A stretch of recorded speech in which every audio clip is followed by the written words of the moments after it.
America అధ్యక్ష ఎన్నికలలో కీలక పాత్ర పోషించి ట్రంప్ విజయ అంచులకు చేర్చిన ప్రపంచ కుబేరుడు ఎలన్ మస్క్కు షాక్ తగిలింది. ట్విట్టర్ షేర్ల విషయంలో America Securities and Exchange Commission Elon Musk పై కొరడా విసిరింది. ట్విట్టర్ షేర్ కొనుగోలు వ్యవహారంలో ఎలన్ మస్క్ సరైన సమాచారం అందించడంలో విఫలమయ్యారంటూ America Securities and Exchange Commission కోర్టును ఆశ్రయించింది. ఎలన్ మస్క్ పైన ఈ లాసూట్ ఫైల్ కావడంతో అమెరికాలో వేడి రాజేసుకున్నట్లయింది.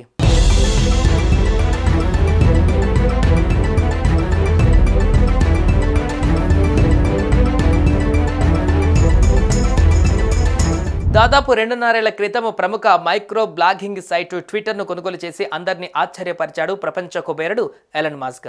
ఆ తర్వాత దాని పేరును ఎక్స్గా మార్చేశారు. అయితే ట్విట్టర్లో ఈ వాటాల కొనుగోలు విషయాన్ని అమెరికా సెక్యూరిటీస్ అండ్ ఎక్స్చేంజ్ కమిషన్కు మస్క్ నిర్దిష్ట గడువులోగా తెలియజేయలేదట. దీంతో ఆయనపై యుఎస్ SEC తాజాగా లాసూట్ ఫైల్ చేసింది. 2022 ఆరంభం నుంచి ట్విట్టర్లో మస్క్ వాటాలను కొనుగోలు చేయడం మొదలుపెట్టారు.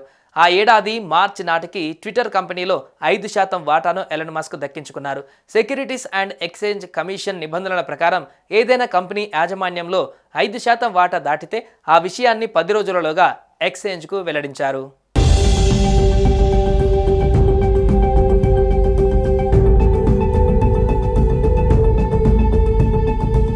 కానీ మస్క్ మాత్రం ఉన్న గడువు దాటి 11 రోజులు ఆలస్యంగా అంటే ఏప్రిల్ 4వ తేదీన ఆ విషయాన్ని బహిర్గతం చేశారు. అప్పటికే ఆయన వాటా విలువ 9.2%కి చేరింది. దీంతో ఈ వ్యవహారం పైన యుఎస్ SEC దర్యాప్తు చేపట్టింది. తాజాగా ఎలన్ మస్క్ పైన వాషింగ్టన్ DC ఫెడరల్ కోర్టులో లాసూట్ ఫైల్ చేసింది యుఎస్ SEC. గడువులోగా వాటాల విషయం వెల్లడించినందుకు గాను ఆయనకు జరిమానా విధించాలని అందులో కోరింది. అంతేకాక ఆ వాటాల నుంచి అందుకున్న లాభాలను కూడా ఆయన వదులుకునేలా ఆదేశాలు ఇవ్వాలని అభ్యర్థించింది.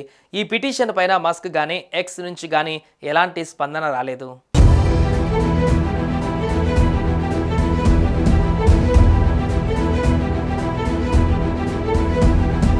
తొలుత ట్విట్టర్లో 9.2% వాటాను కొనుగోలు చేసిన మస్క్ ఆ తర్వాత కంపెనీని పూర్తిగా కొనుగోలు చేస్తారని ఆఫర్ ఇచ్చారు. ఇందుకోసం 2022 ఏప్రిల్లో ఒప్పందం ఖరారు చేసుకున్నారు. అయితే ఆ తర్వాత డబ్బుల విషయంలో ఇరు వర్గాల మధ్య విభేదాలు రావడంతో ఆ ఏడాది జూలైలో ఒప్పందాన్ని రద్దు చేసుకున్నట్లు మస్క్ ప్రకటించారు. అనంతరం ట్విట్టర్ కొనుగోలు వ్యవహారం తీవ్ర రచ్చకు దారితీసింది. చివరకు ఆ విషయం కోర్టు పరిధికి వెళ్ళింది.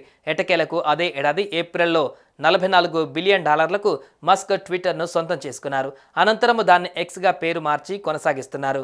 ఇప్పుడు అదే ట్విట్టర్ వ్యవహారంలో ఎలన్ మస్క్ పైన వాషింగ్టన్ DC కోర్టులో US SEC regulatory lawsuit file చేయడం చర్చనీయాంశంగా మారింది.